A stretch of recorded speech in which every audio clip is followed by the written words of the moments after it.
experiencing some technical difficulties, apparently. Just as we were getting into the thick of it, too. This wasn't happening for a long time. Happened since a long.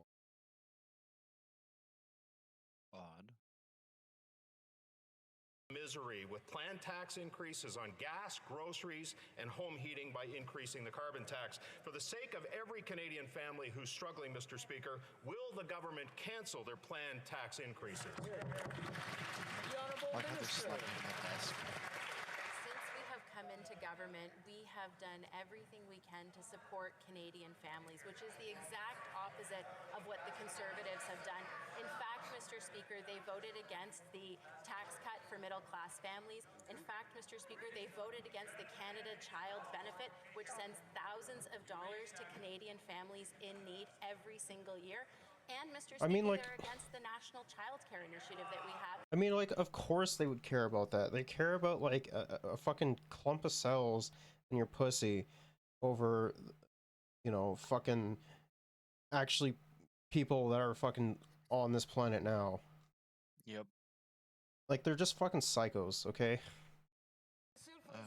Mr. Speaker, representatives of workers who are unemployed are in Ottawa today.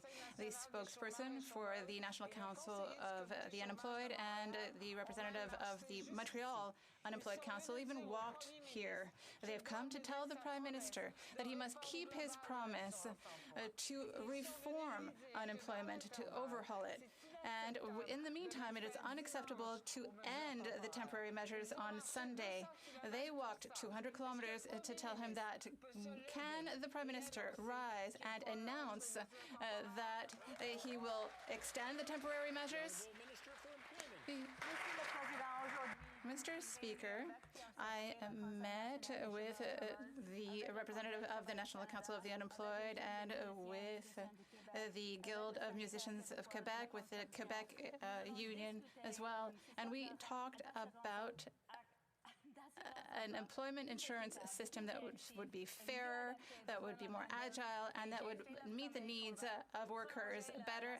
And I said that we would extend the benefits from 12 to 15 weeks, and they were very happy to hear that we're going to work together to. I like how when, like, you know, shit actually gets done, you are always immediately met with, like, fucking reactionary psychos. Honestly, just keep spear-dicking good legislation through, and the psychos are just gonna do shit anyways. You just don't give them a chance to fucking respond. Exactly.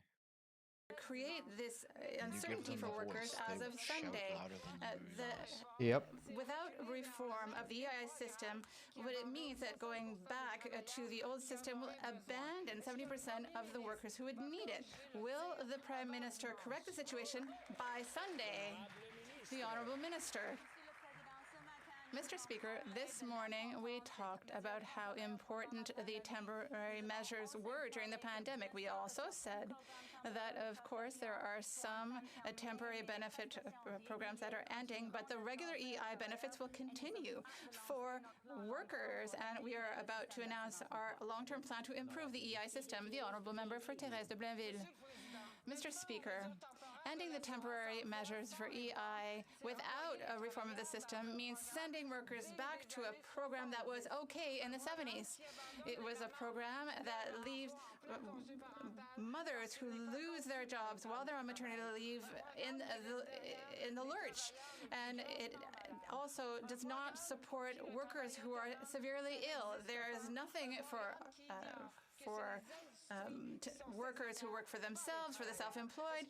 So really, it doesn't recognize that industries are seasonal, not that workers are seasonal. So is this really the social safety net that the Prime Minister wants to give Quebecers? The Honourable Minister. Our government thinks that EI benefits should be more equitable, more reactive, and must meet the needs of Canadian workers. That is why we have committed, in partnership with stakeholders, the ones that I met this morning, to really overhaul the EI system. Thompson Caribou. Mr. Speaker, people in Kamloops, Thompson, Caribou are struggling to put food on their table and fuel in their cars. Yes, they are. Now, we know that the Prime Minister doesn't think about monetary policy and the budget hasn't balanced itself. We also What? know Who fucking that cares? ordinary citizens are under extraordinary financial pressures. So my question to the Prime Minister is this, Mr. Speaker. Will he cancel tax hikes that are planned so that we can give ordinary Canadians a break? The Honourable Here's my Deputy solution Prime to the whole gas Minister. thing. If the It's member built better opposite architecture for bothered to cycling. read the fiscal monitor, he'd know that the budget was actually in surplus for 5 months this spring. But I have Wait, a what? question for him. Apparently the budget was in We surplus for know 5 that months. If the member opposite bothered to read the fiscal monitor, he'd know that the budget was actually in surplus for 5 months. Yeah, instead of getting dunked. I have a question for him. Get fucking shit on. It's like, hey, yo, if this dumbass actually read the thing, he would realize that he's fucking lying. I read it, and it was the most boring shit ever. And she is 100% right. It was in Of surplus. Oh my god, that is... Oh, that's fucking awesome, man. Chiz, I'd like to know, does Yeah, just sit down after that. You don't even need to continue.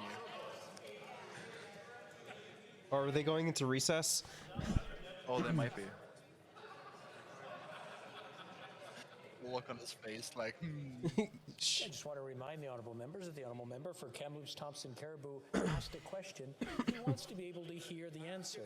The honourable Deputy Prime Minister from the top. Oh man, bro, I fucking love when conservatives are just going hog wild and they can't contain themselves, so they just fucking just don't shut up. Oh, it's fucking great. Please, so that the honourable member can hear the full answer. Well, thank you very much, Mr. Speaker. And you know, since the member seems interested in the economy, I want to give him an opportunity to clarify a point of conservative policy. I'd like to ask him if he agrees with the conservative leader that crypto is a good way to, quote, opt out of inflation.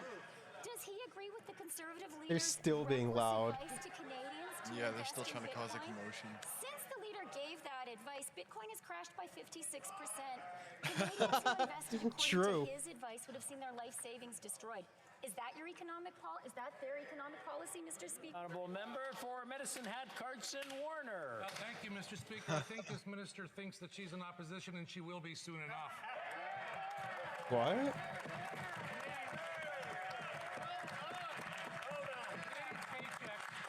Wait, Already what? not keeping up with the liberal tax hikes and the just inflation crisis. Canadians are falling further behind and becoming desperate. I love the just inflation shit, because the only thing, like I said before, Trudeau has actually done a surprisingly decent job with inflation. Yeah. The only thing that they can actually fucking target in this is, you know, the fucking grocery shit, but that has nothing to do with the Prime Minister. Oh, I love it. It's so fucking funny. Compassionate. The Conservatives' approach is neither. Do the Conservatives really think that a family of 4 earning Oh, what did just stream elements do that? $35,000 a year couldn't use $500 this fall to buy groceries? Do they think a low-income essential worker who is struggling to pay her rent couldn't use an extra $500? We know Canadians need. I mean, this she support. deserves more. We know it's part of a Yeah, everyone does. AAA-rated fiscally responsible approach, Mr. Speaker. The honourable member for King Vaughan. Grazie, signore Presidente. Frank, a father in my Listen, riding speaking in Spanish of doesn't make Vaughan, you is any struggling cooler. to support his What? family of 4. He currently works 2 jobs in order to put food on the table and gas in his car. These are not luxury items. and they struggle to afford the necessities. Yes, a are car taking is a luxury. He just wasn't working hard enough. He didn't pull himself up by his bootstraps, apparently. Increase on Frank and all Canadian taxpayers. The Honourable Okay, Deputy but listen Prime to this Minister. Frank guy. He could just get a bite, and he'd be way off better. Grazie per Way la better off. domanda, signora. We understand That was fucking that awesome. Canadians Oh man, you gotta love are that. going through a difficult time. It's like, oh, And you think we you're multilingual? understand Well, so they is need she. support. Now, we heard yesterday that there is at least one Si, si, senor. conservative who understands Buenvenidos, that a doubling everyone. of the GST tax credit makes sense today. I'd like to ask all the conservatives who I really would like to believe the conservatives share our sincere desire to help Canadians. I'm gonna Join us fucking clip with that this later. measure. It will help tutti I canadesi. Fucking great. We have a legend moment. The honourable member for Rosemont-la-Petite-Patrie. Mr. Speaker, the What pandemic is has that exposed the five fact head? that the Holy employment insurance shit. system is less than You could ideal. land a During the plane on emergency, that. the Liberals patched things up with temporary measures. Hey, Whilst promising that there not would all be real ball, in-depth not all reform, the foreheads, emergency okay? measures end on Saturday. On Oh, that's a Sunday, five therefore, head. thousands of people will find themselves back on the old system that does not work. The unemployed deserve respect. Women, seasonal, part-time workers, and freelancers all deserve respect. Will the Liberals wake up, or will they send workers to be pushed around by a regime set up by the leader of the Conservative Party? He's 100% right about that. Minister for Labour. Of course he is. Mr. Speaker, we are committed to fully modernising the EI system in Canada, of course.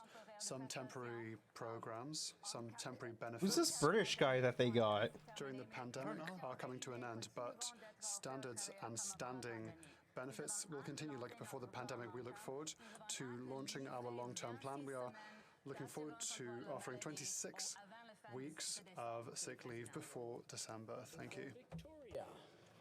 Mr. Speaker, while Canadians are struggling, oil companies are making record profits. Last quarter alone, Imperial Oil made $2.4 billion. True. New Democrats have been calling that's only within for a 3 tax on these excess 3 profits to months. help put more money back in people's pockets. But the Liberals have refused. Now the UN Secretary General is calling on countries to implement a windfall tax on big polluters. Will the Prime Minister finally do the right thing and make big oil pay their fair share? Nope. The Honourable Deputy Prime Minister. We would hope that the Prime Minister Mr. would, Speaker, but don't think that's going to our happen. government has been and continues to be committed to be sure everyone in Canada pays their fair share. That's why we're permanently raising the corporate income tax by 1.5%. That's on it? The largest, most profitable I was banks gonna and say, insurance like, that's companies. it? And That's such a why small we one. You should introduced a times that by like recovery 10. dividend of I was gonna say, 15% on the excess profits of these institutions during COVID. We've implemented, effective September 1st, a 10% luxury tax on private jets, luxury cars, and boats and yachts, Mr. Speaker. Just 10%. L'honorable député de Sudbury. Mr. Speaker, we know the Canada-wide early learning and childcare system is getting up and running from coast to coast to coast. Families in my hometown of Sudbury are already seeing the benefits of the transformative investments which Canada and provinces are making together. Can the Minister of Families, Children and Social Development update this House on the milestones that Sudbury has reached as this national system is built out? The Honourable Minister of Families. Great. Thank you, Mr. Speaker. And I'd like to thank my colleague from Sudbury for that important question and for all of her hard work advocating on behalf of early learning and child care. I'm really pleased to announce that the City of Sudbury is moving forward with the Canada-wide early learning and child care agreement and has already begun issuing rebates to families in Sudbury. This is excellent news for families in Sudbury. I had the opportunity to visit Sudbury a couple of months ago to speak with providers and families about what this agreement means for them, and I'm excited to say that today they're delivering. Thank you, Mr. Speaker. The Honourable Member for Fort McMurray Cold Lake. Thank you, Mr. Speaker. The burden of inflated cost of living is especially felt by Canadians living in rural communities like mine. In Northern Alberta, you have to heat your home. You must fill up your gas tank to travel for work, school, groceries, and medical appointments. As Liberals Last time I increase checked, most taxes to pay humans for have their 2 reckless legs. spending, They can they're walk. leaving so many rural Canadians in the dark you don't as they need a struggle to car. make ends meet. It's a luxury item. No, Will but we the need government cancel trains. their planned tax increases Well, of course on we need paychecks, trains. gas, home heating, and groceries? The Honourable Minister. Thank you, Mr. Speaker, and I would like to talk to my honourable colleague across the way and tell her some things that we are doing. We know that high-speed internet is a connectivity issue for rural Canadians. Since 2015, Mr. Speaker, we've connected 1.2 million homes.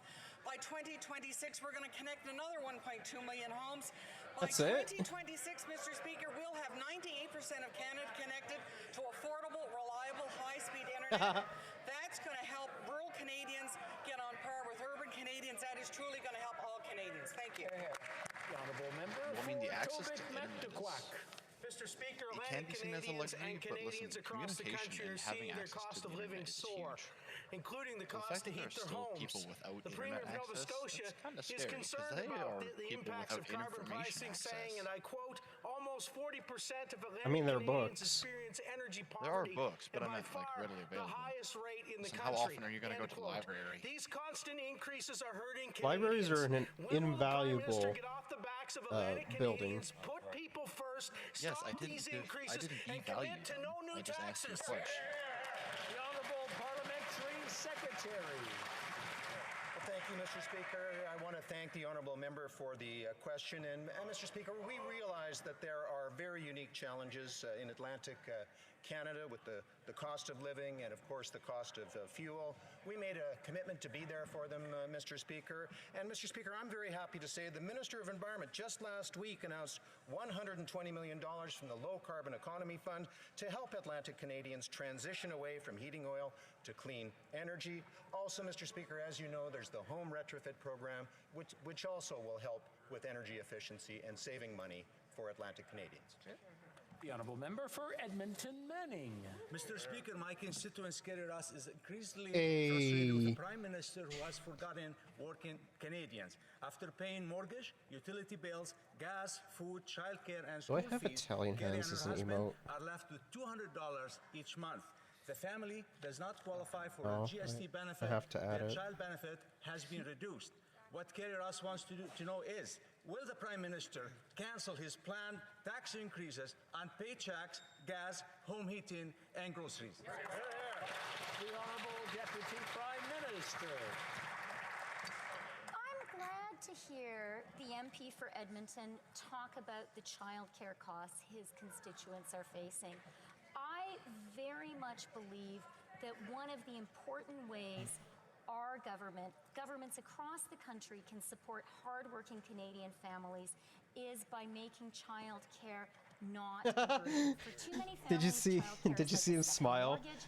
Thanks to our early learning and childcare plan, that burden is being lifted from Oh, that Canadian was families. small And I'm smirk. pleased the province of Alberta has joined with us to do that for the members' constituents. Man, he's such a fucking pretty boy. He's For Lambton, Kent, Middlesex. He knows how to pose for the camera, even when he's not the focal point. yeah, he Or does. dry grain have exploded. And I'm hearing daily from farmers how the Liberals' nonsensical fertilizer policy will devastate their businesses and increase the cost of food for Canadians even further. Many farms and farm families see Liberals' tax hikes as the killing blow. If farmers can't afford to live, they can't afford to grow the food we eat. It's simple. No farms, no food. Will the Liberals end their tax hikes on Canadian farmers? The Honourable Minister of Agriculture. Thank you, Mr. Speaker. The biggest threat to our food security is definitely the climate crisis. It's drought. When we face droughts or floods that we have done last summer, we are in big troubles for our food production. And this is why we are partnering with farmers. We are providing them with financial incentives so they can adopt good practices, reduce emissions, be more resilient in the face of the climate crisis. We're there to support farmers, Mr. Speaker. The honourable member for Lac Saint-Jean. Mr. Speaker, let's make one thing clear. Leaving Roxham Road open is not humane. It is encouraging a network of smugglers run by criminals who exploit the misery of the world. It is to be complicit in a business of desperation where criminals convince poor families on the basis of inaccurate information to pay up to $10,000 per person to cross these borders. a business made possible exclusively by the incompetence of the Canadian government in managing its borders and processing refugee claims. How can the government condone this? I mean, that's always going to happen, though. For public safety. Yeah. Mr. Speaker, Crime on this doesn't side just of the magically House, we disappear because believe of a change of government. in a just and equitable system that protects the rights of refugees. We are working very closely with the Quebec government. Unironically, like, actually tackling the whole fucking thing of, you know, socioeconomic conditions would end a vast majority of the crime, because people do it out of necessity. The Honourable Member for Lac-Saint-Jean. Mr. Speaker, this is the height of hypocrisy, because once the migrants have arrived in Canada, the government is unable to process their refugee claims. They end up worrying for years, and after years, they find that it turns out that half of the families don't qualify as refugees, and then they are deported. So the federal government lets criminals lie to families and ruin them in order to cross the border. It makes honest families wait for years before finally sending them back to their country. The federals are not helping migrants. They are helping criminals.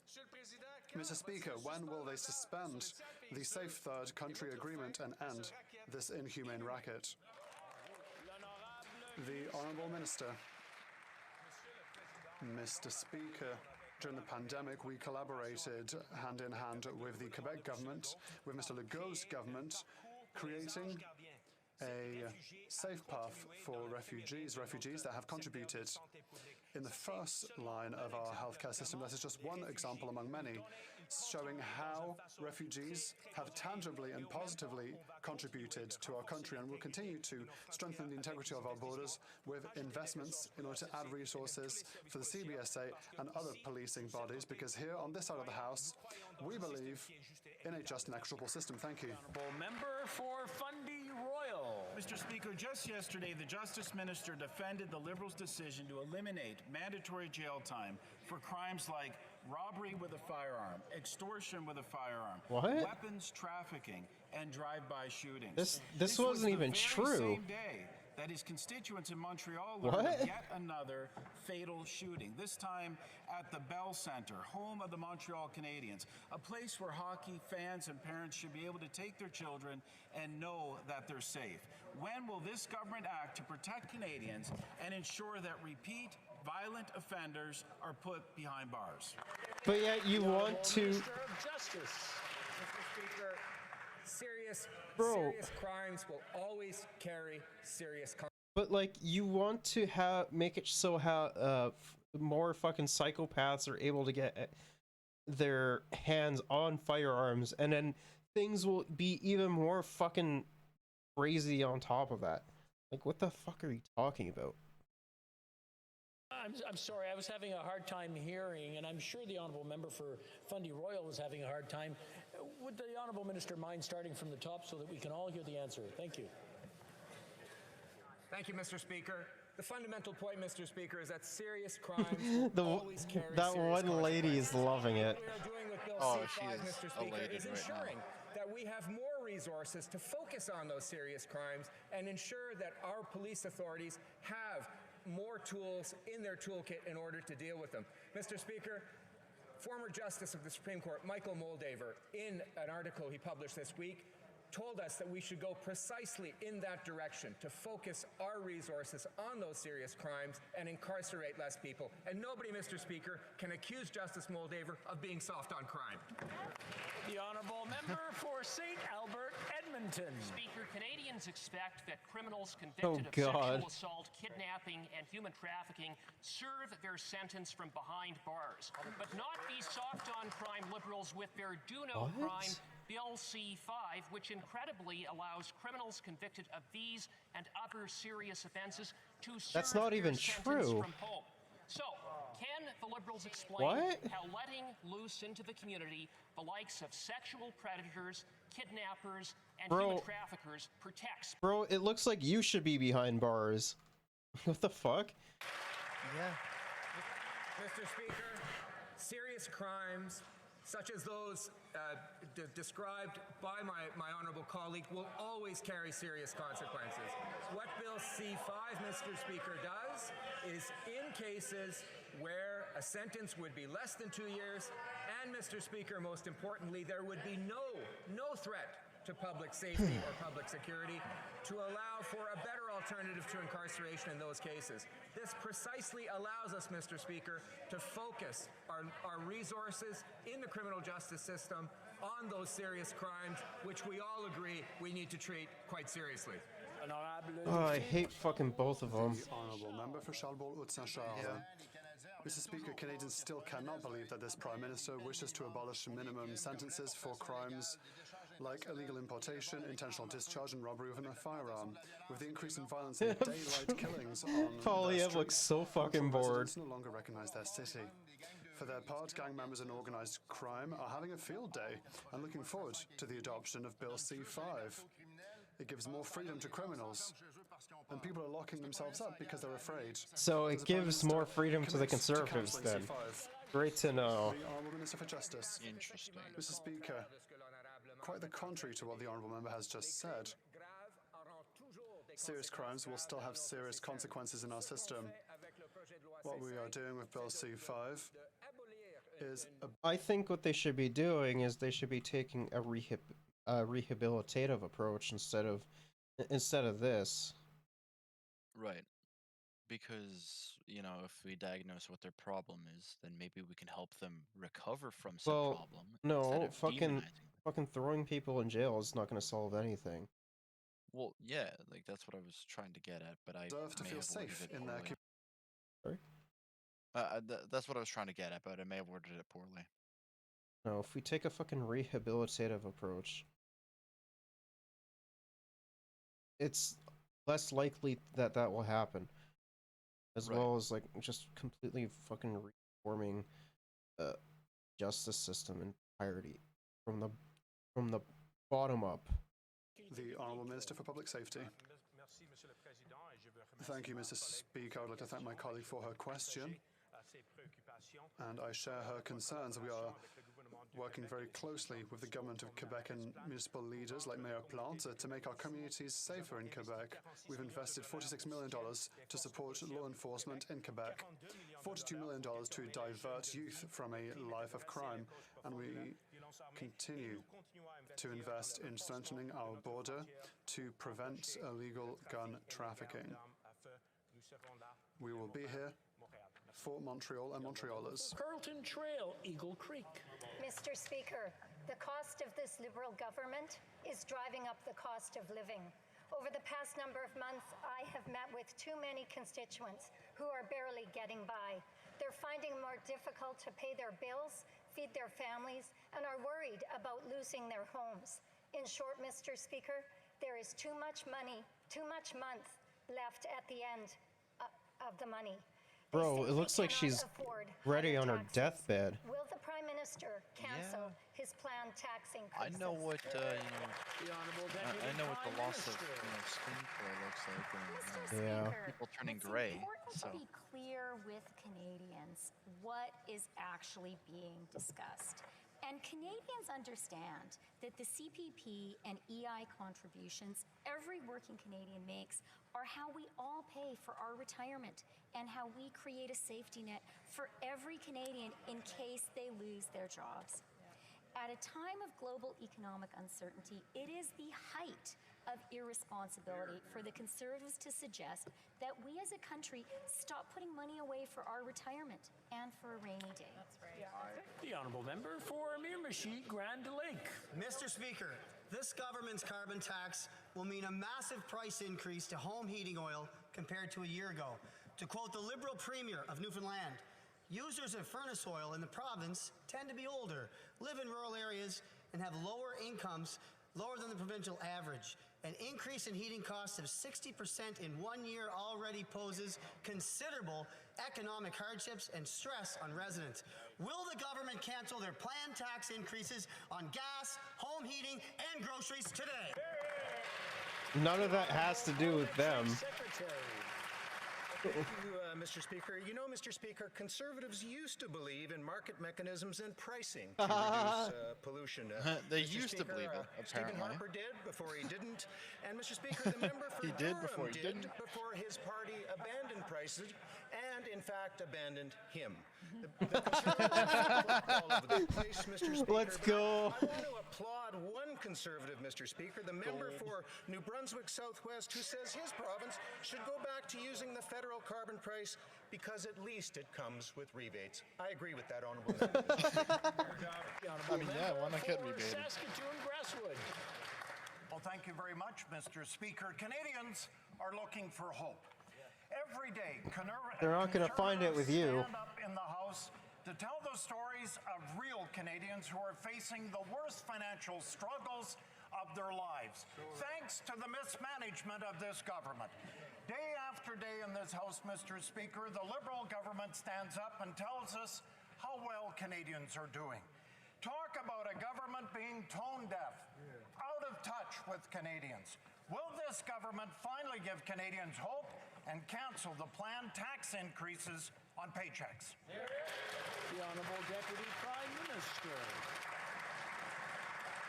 Mr. Speaker, I have a question for the MP from Saskatchewan. Our government understands that Canadians need some I mean, support conservatives in the don't like tough answering times we are questions, going so. through right now. Oh shit, man, adversity. I wasn't prepared for this. Thousand Islands and Rideau Lakes agrees with us, and he understands that our doubling of the GST tax credit will provide important relief for Canadian families. I would like to believe that the member who just spoke really cares for his constituents. I hope he will show that by supporting this useful measure. The Honourable Member for Egmont. Mr. Speaker, recently Canadian seafood and fishers have been targeted by an American organization questioning our efforts to protect the North Atlantic right whale. Can the Minister of Fisheries and Oceans outline the measures your department has taken working with fishers to protect North Atlantic right whales? The Honourable Minister of Fisheries and Oceans. I'd like to thank the member from Egmont for his question and also for his deep commitment to fish Bro, harvesters. shut the fucking conservatives up, man. They're so annoying. And that's thanks to our Exactly, fish I want to hear about harvesters. fish. With measures like dynamic The closures, fussy. removing ghost gear, and whale-safe gear innovations. You're trying too hard with that one. Very committed to protecting right whales. Am I, though? And it's working. Yes. So it turns out that thanks to their efforts, there has not been a whale mortality You were very in much trying Canadian waters for 3 years, Mr. At least- Speaker. at least with That's Canada's fussy. record, and we can all be proud of it. The Honourable Member for Edmonton Griesbach. Mr. Speaker, a generation of Canadians are struggling. From the cost of living to the student debt crisis, Canadian students and recent grads are falling behind. Instead of helping them get by, this federal government collected billions of dollars in student loan payments since 2020. As a result, Mr. Speaker, 65,000 Canadians have defaulted on their student loans. This out-of-touch Liberal government refuses to give young Canadians a break. When will the Liberal government start tackling the affordability crisis and cancel student debt? Never. The Honourable Minister of Labour. I wish they would, but they won't. Students are the future of Canada. With Budget 2022, we're investing $26 million over 4 years to increase the maximum amount of forgivable Canada loans by 50% in rural communities for healthcare workers. We had the students back every step of the way through Budget 2021. We made federal student loans interest-free until March 23. We also doubled Canada student grants, extended the Skills Boost top-up to help young Canadians really get through the pandemic. We are absolutely committed to permanently eliminating the federal interest on student loans and Canada Apprentice loans, and we will continue to help young Canadians. The Honourable Member for Kitchener Centre. Mr. Speaker, we are in a climate catastrophe while oil and gas companies make record It's the profits on only backs green of member. regular Let's people. go. As raised The earlier, one UN green Secretary member. General's now calling for a windfall tax on these profits. Yet this federal government continues to do the opposite, giving more public funds to the very companies responsible for the crisis. Bro, even he wants some fucking windfall tax. Yeah, like he's actually saying something intelligent. Which is very surprising considering it's coming from the Greens. That's why I was saying. Surprisingly intelligent. The Honourable Parliamentary Secretary to the Minister of Environment. Well, thank you, Mr. Speaker. And Mr. Speaker, we share the honourable member's concern and commitment to the climate crisis and addressing it. And Mr. Speaker, that's why we are spending $9.1 billion on our emissions reduction plan, which is an ambitious sector-by-sector path for Canada to reach our 2030 emissions on our way to 2050 net zero.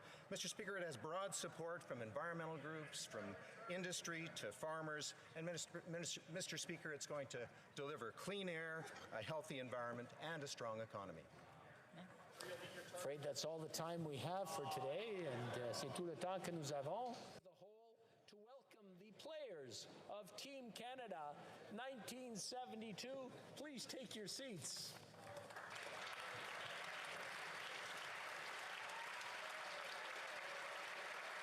Represented by his son, Cam White. Commemorate the 50th anniversary. That united, everyone loves a good comeback story, especially one that united our whole country. Quite frankly, the level of unanimity in this house today is a nice thing to see too. 50 years ago, before the Summit Series had even started, a lot of sports writers and hockey fans were predicting an easy win for Team Canada. At the time, a journalist of the Globe and Mail famously promised that if the Soviets won a single game, he would eat his own column shredded in a bowl of borscht. Well, it didn't take long for him to eat his words literally. There's even a picture of it. Oh, there's a picture. On September 2nd, 1972, That's the awesome. first match took place in the Montreal Hey, I Forum. don't really Canada lost that game 7. care about this. When it comes to sports. Sorry, we're not much sport ball peoples. Well, at least I'm not. I frankly don't care. Let's move on to the cannabis legislation review stuff. Marijuana. See what they have to say about that. Canada's cannabis legislation. It includes an independent panel that will help identify priority areas for improving how the legislation meets Canadians' needs and expectations. The review was supposed to start back in October of last year. That was 3 years after Canada legalized recreational cannabis. But the process was delayed. The cannabis industry stakeholders are hoping the review will result in meaningful changes. Just last hour, Duclos announced the scope of the review. The panel will actually broaden that focus to include economic, social, and environmental impacts of the Act. The progress towards providing adults with access to strictly regulated, lower-risk legal cannabis products. See progress made in deterring criminal activity and displacing the illicit cannabis market, and the impact of legalization and regulation on access to cannabis for medical purposes. CBC's Janice McGregor is tracking developments. She joins me live from our nation's capital. What else stood out for you in terms of what this review will tackle, Janice? Well, as the minister was just saying there, I think the first thing to know is that it is broader in scope than the government was obligated to do under the original Cannabis Act. They had to, within 3 years, as you were saying, have a review, but that requirement was just kind of on the health and safety aspects to try to, address concerns some people had at the time of legalization about what the government was doing, which was ultimately enabling people to access something that could be harmful to their health. The review required then to look at like it does have some instances of that. Primarily if you don't have a diagnosis of schizophrenia, it can be very, very fucking bad for you. Yes. In fact, one of the biggest concerns with marijuana, and especially heavy use of marijuana, is some people believe that it causes psychosis. That is incorrect. No, It's that's more of a genetic thing. eh, well, yeah, that's what I was saying. That the consumption of marijuana does not cause uh, um, psychosis or schizophrenia. Listen, I would issues know. like I've been how it is doing affecting marijuana young for people. 2-3 years now. The effect of Yeah. I'm legalization in very well Indigenous experienced. communities supposed to also take a look at, how it's going, allowing people to cultivate marijuana in their home. But the minister today making it clear it's going to go much beyond that, and I think this is perceived as good news for an industry that feels overregulated, overtaxed, doesn't think the law. Yeah, that's the thing. Like, when it comes to like alcohol, like it's a lot less harsher on regulations, but when it comes down to cannabis, it's regulated up the ass. it has so much fucking regulations. Like, yeah, for example, I consume pot drinks, mm-hmm. and on top of the fucking pot drinks, they have this annoying fucking black tab that's over top of it, so like so that children can't get into it. Yep. The funny thing is that when it comes to alcohol, they don't have that. And no, they don't have any sort of extra protection to prevent them from opening the beverage and consuming it. And the thing, like, I do think that you should label or have to label, cannabis products, especially if they're in like the form of gummies or like any form of edibles. Yeah, like I do like your idea of having the big red, THC marijuana leaf on the product if Yeah. it has THC in it. I don't Like, know. yeah, that makes sense. I I'm don't. not against that either. I don't know if they do that for, like the actual hash and stuff, or the joints and stuff. I don't know if they do that. I don't smoke. They don't do that for the joints or hash or any of the like with the reason why they do that for beverages and Well, like food that items that stuff I get though. Right. I just wasn't sure if they did that for like the hash or joints and stuff like No, that. if you're going to be smoking it or vaping it in any way, then you already know that it's Yeah. going to contain THC because you're the one buying it, you're the one burning it, so you should have at least some information and knowledge about what you're going to be consuming. Yeah. But when it comes to that, like uh, the people who tend to villainize it tend to be more or less of like, oh well, it's a gateway drug and everything. I'm like, there are two drugs that are consumed more by teenagers than cannabis. One of which is alcohol. One of, the other of which is tobacco. Yep. There you go. I was just about to say that. I think, if I'm not mistaken, I think the biggest one is alcohol, followed by tobacco. Yep. Like alcohol takes many forms in terms of like moonshine, beer, whiskey, wine, rum, all that jazz, right? And tobacco, like mostly there's cigarettes, there's chewing tobacco, which is not as common these days. I'm not too sure though, and vapes. Yeah. But then you're mostly just dealing with nicotine. But Yeah, I do think that part of that does have to be how accessible tobacco and alcohol are. yeah, because you can go to almost any store and buy like alcohol or tobacco as long as you have identification. Not even. Some places won't even ask you for identification. I know, and that's the crazy thing about it. Which, for the most part, a lot of the cannabis stores do a pretty good job about that. Yep. I don't get identified because, I mean, fucking look at me. Yeah, you got a beard. I mean, how is it going to be that difficult to try and, I mean, sneak in as like an underage person I and then you mean, got a beard? I mean, a friend of mine had like a full-grown beard at like grade 10 or 11. Right. So I'm just saying, I do think that, but yeah, no, like identification, I think should always be asked for. I mean, if there's one thing that I do, and I think everyone should adopt this, is irregardless if they ask for your ID or not, just show them. Yeah. Because that's just good habit building.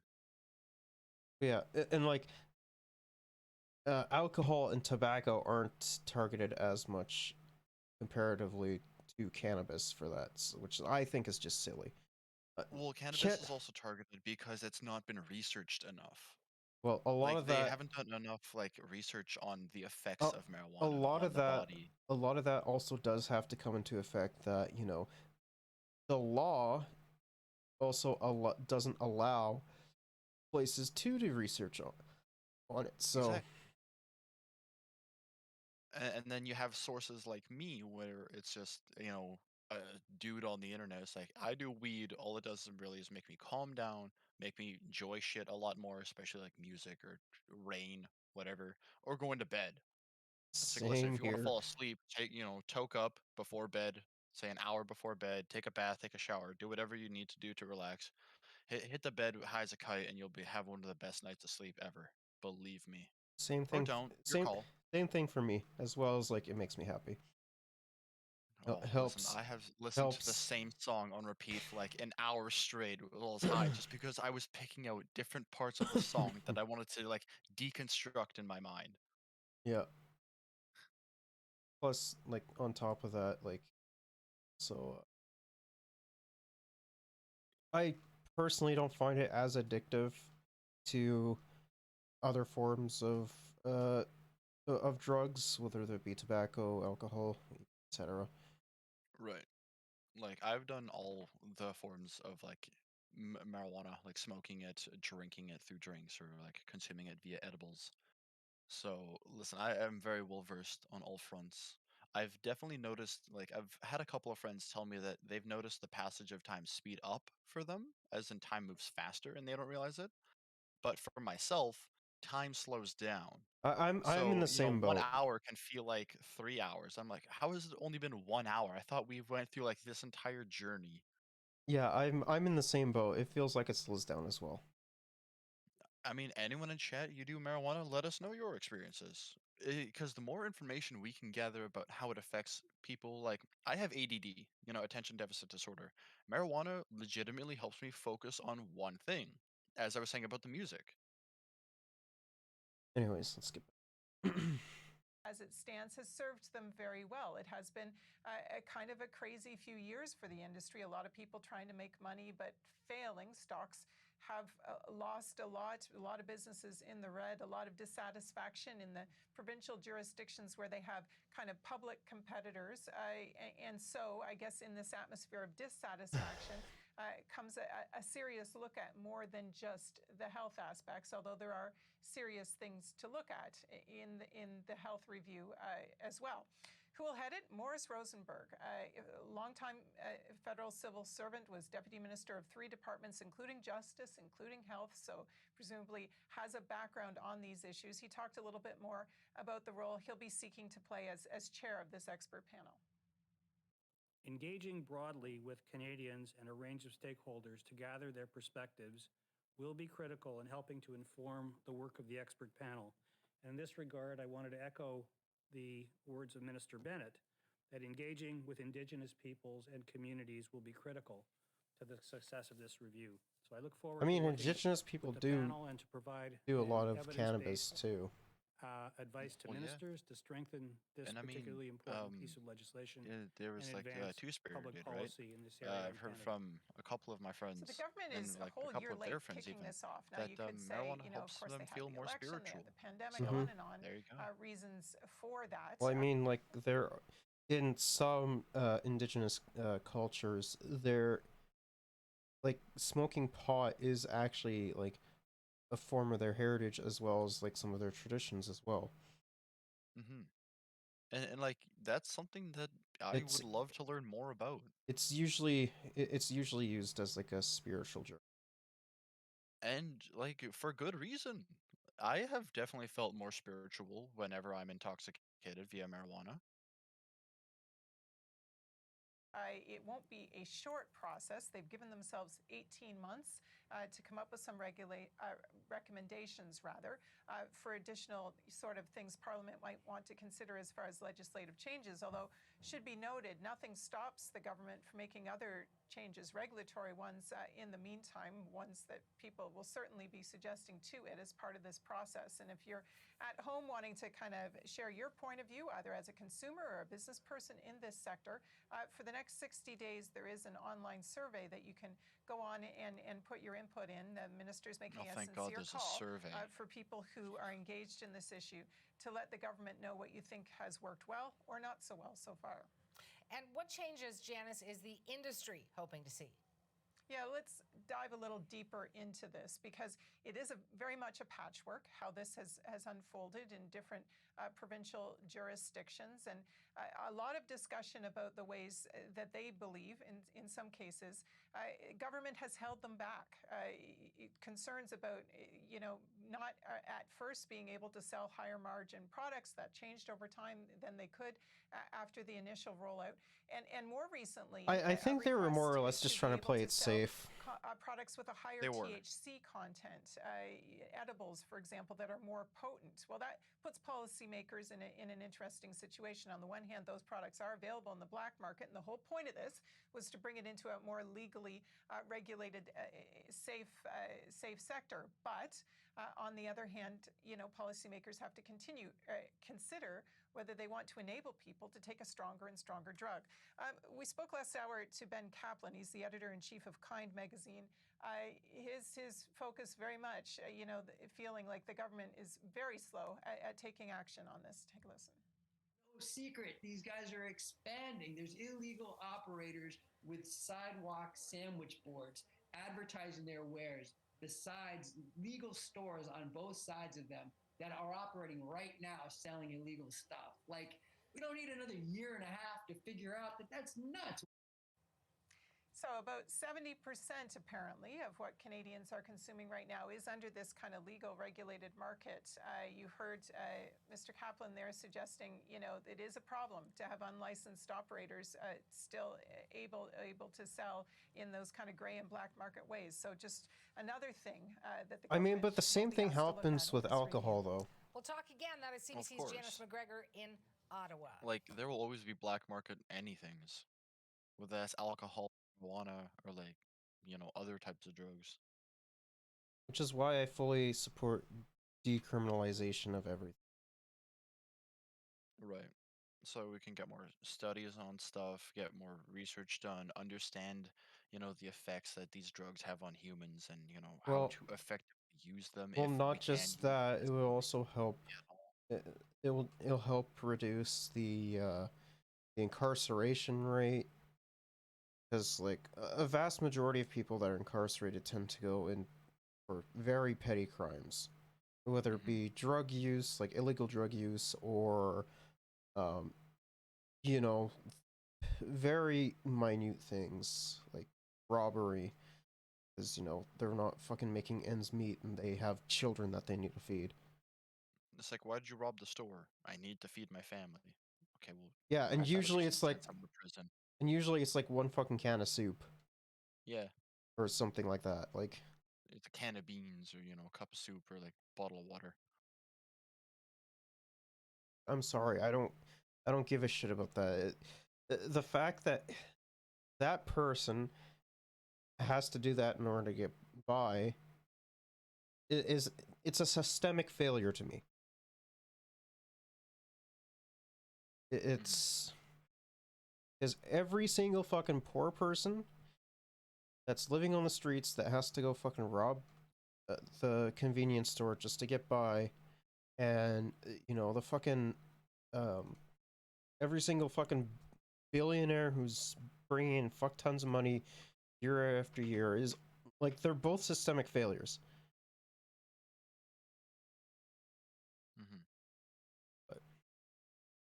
As you are aware, in October 2018, the Cannabis Act came into force.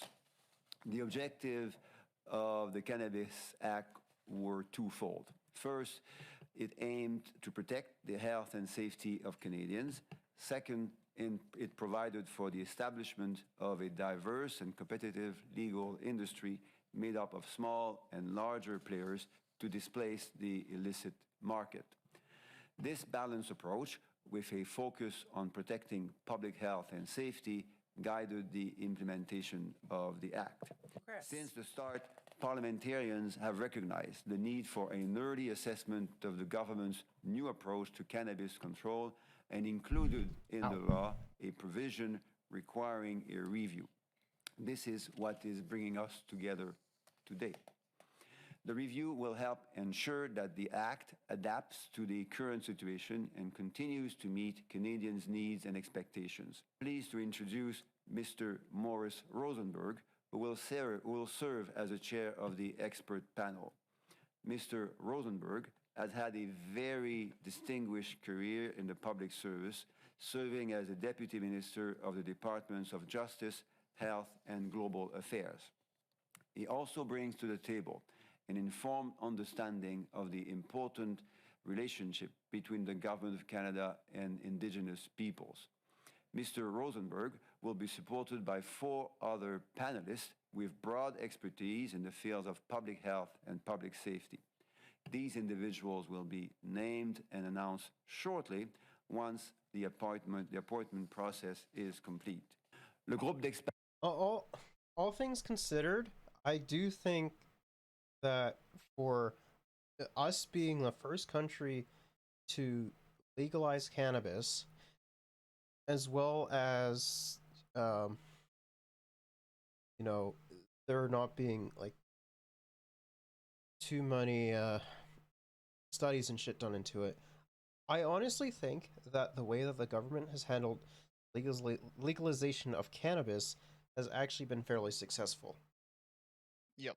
Like, I have my complaints with them for sure, but like the pricing. Why, do you think it's too high or something, or? Yeah. I mean, I genuinely do think that the pricing for marijuana is a little bit too high. It's a lot cheaper than in the US, though. Well, of course it is, but I mean, it's still a lot. Well, I was and there's a 30-gram limit. Oh, is there? Yep. You Oh. cannot get more than 30 grams in one trip. I didn't know about that. But yeah, I was talking. I did. I was talking about. wonder why. Yeah, I wonder why. I was talking to one of my friends in Texas and shit, and I told him that I got like some fucking cannabis drinks and everything.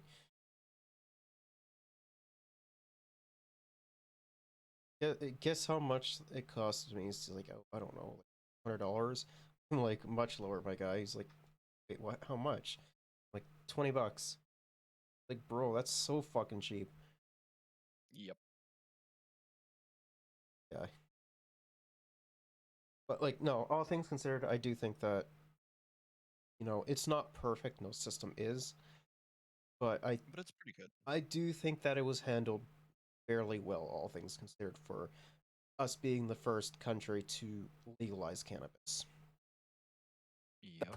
The expert panel will provide independent and specialized advice to both ministers, myself and Minister Bennett, on the progress made in order to achieve the objectives of the law, and will help identify priority areas to improve how the legislation works. The Act stipulates that the review must be conducted in particular on the health and cannabis use of young people, the impact on Indigenous peoples and communities, and the impact of cultivation of cannabis plants in the context of housing. Will actually broaden that focus to include economic, social, and environmental impacts of the Act. B, progress towards providing adults with access to strictly regulated, lower-risk legal cannabis products.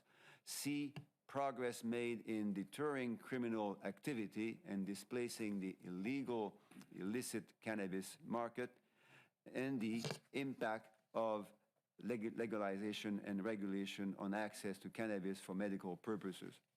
It will also consider impacts on Indigenous peoples, racialized communities, and women who might be at greater risk of harm or face greater barriers through participation in the legal industry based on identity or socioeconomic factors. Le groupe d'experts The expert panel will consult the public, other orders of government, stakeholder groups, and Indigenous partners, as well as stakeholders from the cannabis industry. Many Indigenous groups also are very interested in the legalization and regulation of cannabis. Minister Bennett and I are very pleased to see that they're participating in this process. Based on its conclusions and consultations, the expert panel will provide evidence-based recommendations identifying areas for improving the legislative framework. The panel's conclusions and recommendations will be tabled before both houses of Parliament within 18 months. In conclusion, in 2018, our government legalized cannabis to protect the health and safety of Canadians, particularly... Which is like one of the only good things that they actually did. Yep. Listen, legalizing marijuana and allowing people like me to just get high as a kite and live a life that I want to, yeah, it's kind of a good thing. Yeah, like it's one of the only good things that the fucking Liberal government is. There has been some other things, but the legalization of pot, one of the biggest accomplishments. If you ever want to get to understand someone in like a matter of just minutes or like a 1 hour long conversation with a person, smoke a blunt with them because then they'll show you their true colors. And like that's me being honest. I've toked up with quite a few of my constituents, my friends, if you will. And yeah, no, they change either, their viewpoints or they completely change mindsets and, they have a different view on something that they originally thought was either good or bad.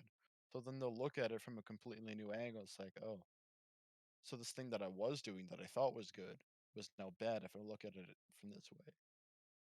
I'm not Yep. giving any I'm not giving any specifics because, well, I mean, conversations change from person to person, but you get the idea. Yep. A new viewpoint on life. I mean, it's because you're mellowing out and like not fucking concerned with every single fucking thing. Of course. I mean, I still am like very fucking political high, so I mean, yeah, but like, if things that you're passionate about, you will just find yourself being so unbelievably passionate about those things. yeah. So for you in politics, you're just going to go so deep into politics that's like, how in the world did you not think of this before? Or even if you have thought of it before, it's like, how did you miss this much detail in your description? I mean, regardless of how much research someone does into a specific topic or something, they're always going to miss something. Of course. Like, no one's perfect.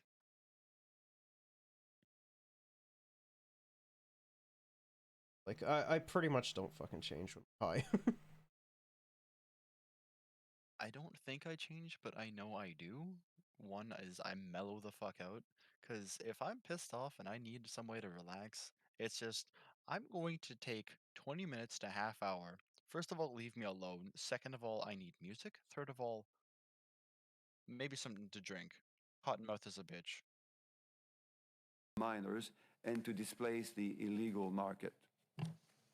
In the spirit of continuing the progress that we have seen and made so far, we look forward to receiving the panel's observations and advice, which will help better address the needs of Canadians, those using cannabis recreationally, as well as for medical purposes, while continuing to educate and protect the public on the health impacts of cannabis.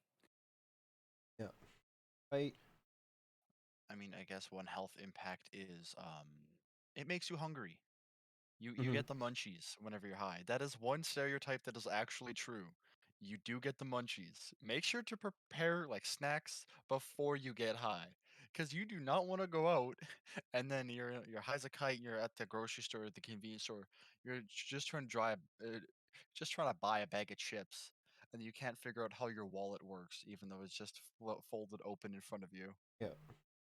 You're fumbling around with your debit card trying to pay for the chips. just not working. All right, let's move on to the Twitch drama that's been going on. From what I hear, Ludwig did a really good job on it, so we'll watch his videos. Dude, the past 2 weeks on Twitch have been crazy. The things that have come out, the drama, the scandals, the new information is insane. It's probably the most drama-filled month in the history of Twitch. It's imploding in front of our eyes. And welcome back to Mogul Mail. We got to cover everything today. But let's go back to the start. All right? If you missed anything, I will cover it all. It all started about 22 days ago when Cutie announced Shit Camp. That is her big event. It involves a bunch of creators. So if you're not, I'll just catch. Shit Camp. Yeah, bring us up to speed on Shit Camp. I imagine he's gonna go into detail about it more, but essentially, you know, there was she had set up like an event for a bunch of fucking content creators and everything, and XQC decided not to go and caused a bunch of fucking drama, and he stayed home, and the night of her event, he decided to fucking stream like slots or some shit like that. So let's just hop into it. All coming together to foster friendships and then also create content that is bigger than the sum of its parts. However, there was some initial feedback that was kind of negative about the event, especially on the live stream fail subreddit that said this event is an easy skip because Soda Poppin' is not going to be there. And that wouldn't really matter normally. However, one of the big people that were meant to go, XQC, biggest streamer on the platform, decided to not go the day of. How did he let the people know who were running the event that he was not going? He typed it in his offline chat, which he now admits was wrong to do, but here it is. This is it. He said, I'm not going. Soda's not going. I don't feel like it. I need Soda to run good stuff for me to feel comfortable, all that, yada, yada, yada.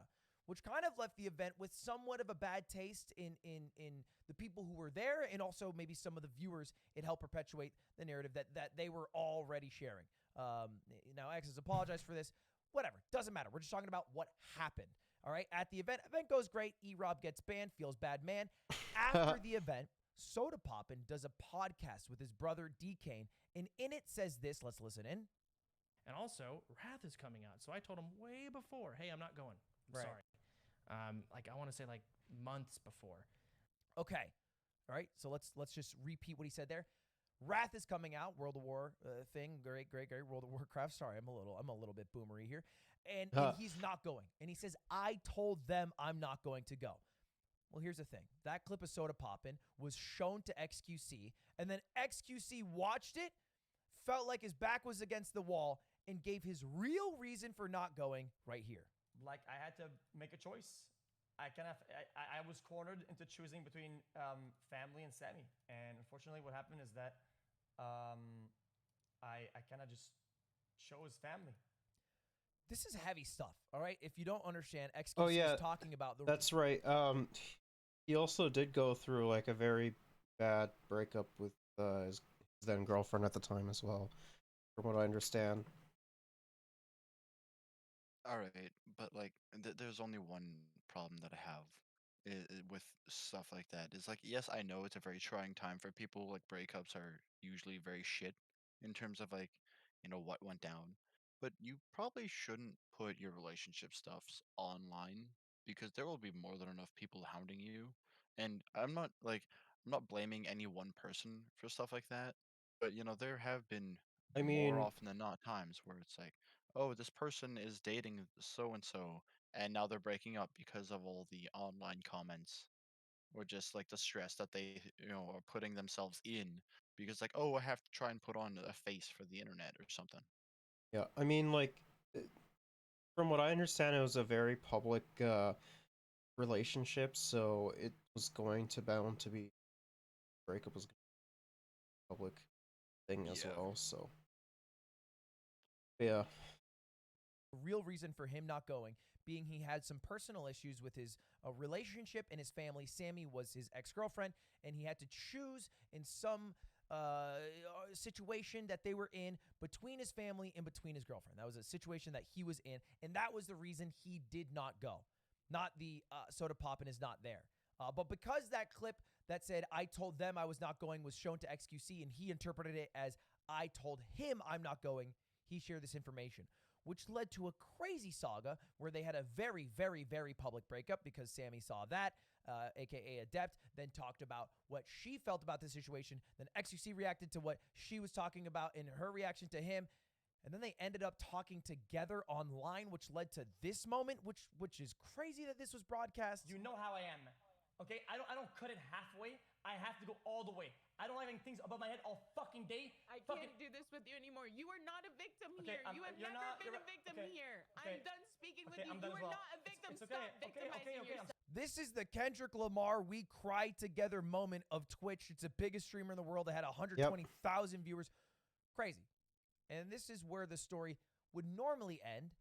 However, in the midst of all of this is when Slicker came out as a scammer. That's when this whole thing, he was sending the videos to people. I made a mogul mail about this a couple days ago that goes a little more in depth about it. But basically, this streamer Slicker was revealed to be scamming almost like 100 people out of over $300,000. Crazy, crazy stuff there. Here's the total tally. There are over 55 people on this More list accurate. owed money right now, and the total scammed is over $384,000. Way more than I thought. Bro, And what that's did I learn from crazy. these 55 people. Well, Coffee Zilla goes more in depth about that. And quick, Bro, that's fucking crazy though. Yeah, because you want to scam your audience. That's smart. It's like, hey, you know these people that choose to trust me. Let's steal from them. Yeah. Yeah, no, that's not how you keep your fan base or your audience or even some like your customers, I guess, right? Yeah. You don't scam them, you don't steal from them. In fact, you should be giving more product to them for less profit. Well, do keep in mind he's also like doing some gambling shit, so. little bow tie on Gambling that in one, and of by the way. itself is Me and irresponsible. XQC. Gambling in and of itself is irresponsible. I mean, I think gambling is the worst addiction imaginable. More so. Yeah, you'd be exactly right. More so than like any form of substance.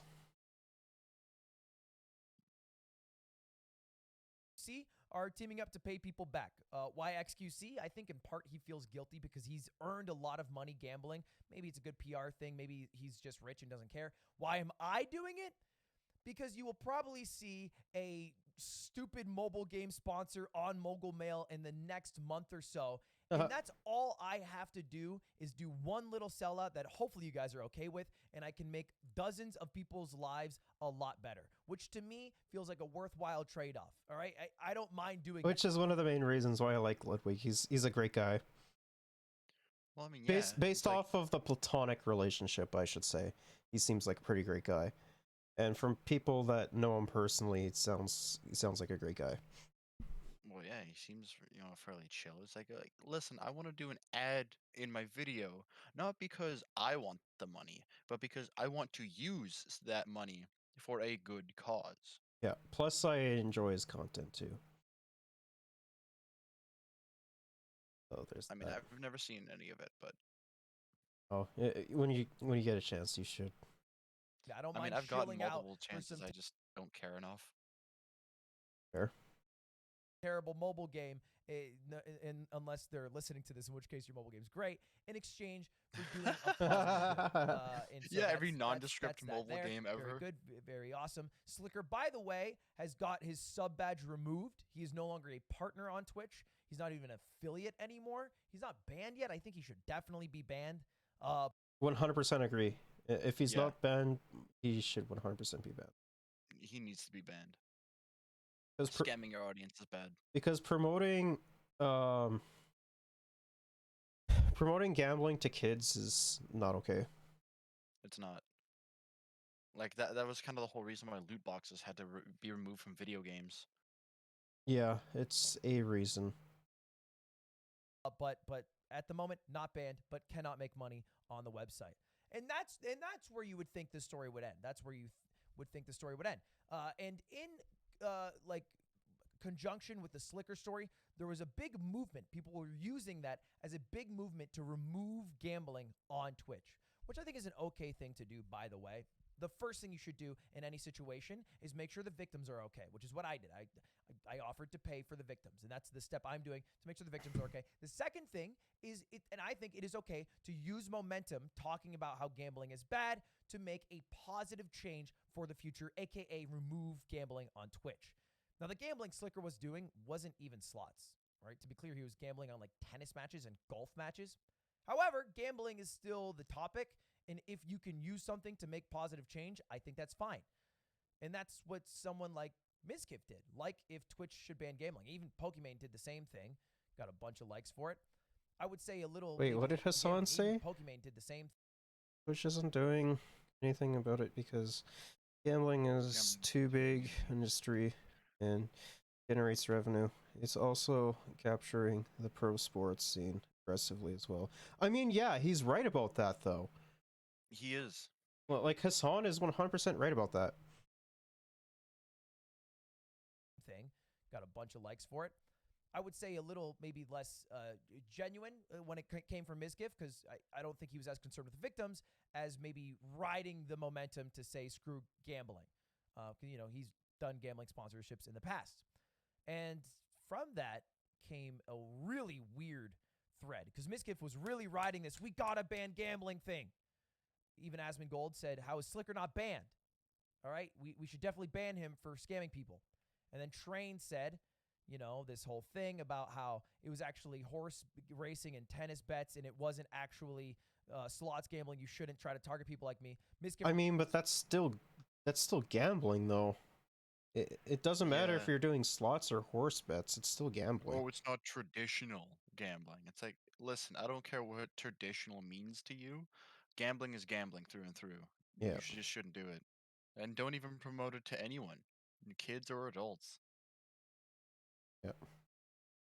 Especially not fucking kids. Children don't know any better. Replied to that saying, if you're going to deplatform people for scamming others, shouldn't we have banned you for Joltcoin a few years back? I don't really know the reference. I guess Train at some point took a crypto called Joltcoin to make money. And then Train replied with an absolute bomb. All right? They were trading jabs, and he went for the Hail Mary uppercut, said, are you going to send Maya and Mitch to railroad and blackmail me like you did those girls to cover up all those sexual assaults, you fucking scumbag piece of shit? You want to come at me and make shit up, then you better be sure you don't live in a glass house, you insecure pussy. Wow. That was What are they motivated. referring to here? Let me break it down for you. No, a dog. There's Kitty. a good friend of Mizkif, a guy that It's Coots. That's Coots. Yo, cats make everything better. Called. I mean, the chat literally picked the name of his cat. Has like 3 names. Well, listen, this is gonna do so much better now because cats are in there. Like cats in the street. I mean, to be fair, look at the view count already. Look, anyone in chat, what's your favorite breed of cat? The hairless cat. Crazy Slick. He's a streamer in his own right. And Crazy Slick had was accused of sexual assault by a streamer named Adriana Lee about a year ago. And it kind of died out very quickly. The general story went that they were at a party together. She was feeling very sick, very drunk, went to a bed to be by herself. Crazy Slick went in, and then when she was like passed out, not really fully there with, you know, full consciousness, touched her inappropriately. Right? That's what Adriana said. And then Slick was like, no, I was just checking her pulse, which is weird to do. You don't, what are you? Like Dr. House? That you don't have to do that. That's a weird thing to do. Shouldn't touch someone who doesn't want to be touched, and especially who can't consent to being touched, right? True. But Yeah, the don't do anything original without Twit consent. longer about that, which came out, I guess, over Completely a year agree. ago now from Adriana, got shoved down, you know, and kind of got stopped talking about very quickly. Why? Well, I guess we found out from this Train tweet, and this was uncovered by Adriana herself on her stream and many other people's streams. Well, Mizkif sent Maya and Mitch Jones to cover it up. AKA, I guess they went to Adriana and asked her to speak more nicely about Crazy Slick than she might have wanted to. Speak less honestly about the incident so that it wouldn't hurt Crazy Slick as much. And that was a way of kind of shoving it down, which is a terrible thing to do, because after that, Crazy Slick did not stop doing bad things. I mean, look at these DMs that he shared with another streamer, Fan. I'm showing you my dick. I don't care. I'm horny. Are you going to consent before I get canceled? Nope, no consent. Dicks are ugly. Suck my dick, pussy. If we ever meet, you're done. On sight, you're getting bent over immediately. Your hair's getting pulled so hard, you're chokeslammed while I thrust you from behind. What? Thrust is a funny word. I'm sorry. That's what I'm laughing at. GG. Jesus. Look at you. You should write a fanfic with this literotica shit. Why the fuck would you... Bro, that's fucking insane. Fuck? What is going on through his mind? Do not know, man. I want to put him into like a CAT scan just so I can dissect his brain and understand where he's going wrong. Fucking. But thrust is kind of a funny word. Thrust will always be a funny word. I mean, I'd send you nudes. Most girls do. Actually, yeah. Sorry, I misread. I thought you were kind of a slut. Terrible messages, right? What? Like totally Did he inappropriate just, messages. Did Crazy I Slick think try and say, "I'm sorry, I thought you were a slut"? Yeah. What kind of back-asswards like logic is that? Oh, I'm sorry, I thought you were a worse person? What? I mean, it's more or less used for like derogatory. I know that much, but like, It's fucking. I'm just so baffled by what Crazy Slick is trying to say. Fucking. Oh yeah. Even more messages that have That's come out not that he okay. sent, like It's dick not. pics without consent. Just do not do that. Asked for, unwanted. Yeah, like, don't fucking send dick pics to people that don't fucking want them. Nobody wants dick pics. Guys don't want them. Girls don't want them. Do not send them. Nobody wants dick pics. Not even, the person taking them. For the most part, dudes don't even like sending dick pics, so there's that aspect too. Well, I mean, yeah, because they're gonna get judged because of how small it is. True. And clearly is somebody who is not a great person in the space. It does not make a lot of the women who are around, at least the Austin area, feel safe. To the exact opposite. And the focus of this normally would be on Crazy Slick, who clearly is someone who should not be in this sphere, right? Quick little side thing over here. Crazy Slick, also irrelevant to this, someone who deals with depression, was suicidal, was missing all yesterday, which was another concern, was found. If anybody heard about that, that's all clear. He is found. I think he is going to be safe now. I sent him this message as well because I don't want people to die, but I don't think he should be in this space. I think it's so simple. The same problem happens in the Smash community. You make people feel unsafe in a community. Remember the giant fucking purge of sexual predators that the Smash community had in like 2020? Yeah, I remember that. Was it 2020 or was it 2019? I think it was both years. Like 2019 into 2020. There was a lot of fucking Ultimate players, Melee players that were like fucking thrown under the bus. Like, I remember one of the biggest ones being Zero, which came out to not be true. Right. M2K was also accused of it, and then he had to make his own fucking video about it, like talking about it, and like going into some very fucking personal things.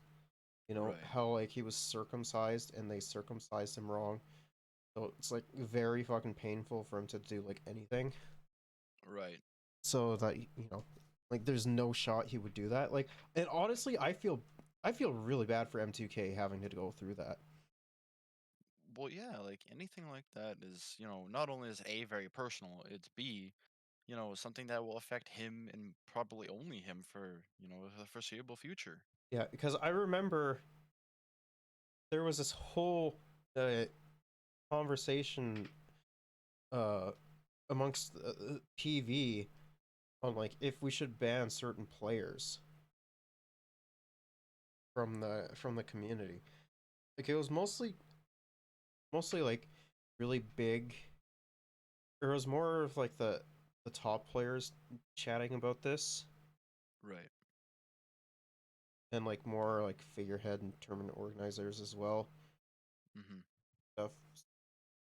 Yeah, yeah. No, the Smash community was fucking insane. It's still fucking crazy. It is, and I'm glad I'm not like a part of it, like in any sort of way, like in any sort of major way, I Yeah. might add. Like I'll play the game, but like not any sort of competitive or serious way. You just leave the community. The world is very, very big. Twitch live streaming sphere, very, very small. All right, He's very right. irrelevant to the He whole is. world order. And you, all right, are lucky enough that you're not going to jail. What you should do now is apologize to those you hurt. That's exactly what I sent him. Leave the small part of the internet where the hurt was caused, so that they can feel safe here. You don't have to feel safe here because you shouldn't feel safe here because you make people feel unsafe here. And then take this as an opportunity to be a new person, a better person. All right, not the person that you were. A second lease on life in a way, all right, and be a positive member to society. That's what I sent to him, and he should no longer be in the streaming sphere, plain and simple. True. The attention of this was barely on Crazy Slick, barely on Adriana's story, all right? Why? Because it was really on Mizkif. There was a huge Reddit thread about this and a bunch of tweets about this clip that surfaced from Miz. I don't think there's a single person that we used to hang out with that doesn't hang out with Slick anymore because of what happened. I actually think there's literally none. Because the reality is, worst comes to worst of it, it's fucking like sexual harassment, right? Bro, what the fuck? No one of what you can deem of it, it's sexual harassment, whatever. At a low scale, it's not really a big deal. I don't think people really gave a shit. This is Miz speaking way too candidly and way too stupidly about sexual assault. Yeah, a little bit. There's a tier list that we Like any Trying to bringing up downplay sexual assault is not okay. like it doesn't matter. Like, and I find it interesting that Ludwig brought up, it being like a fucking tier list on how bad the fucking sexual assault is. Like, oh, you got sexually assaulted? Oh, you should see how bad my life is. I got, stabbed or whatever. It doesn't. It's like what?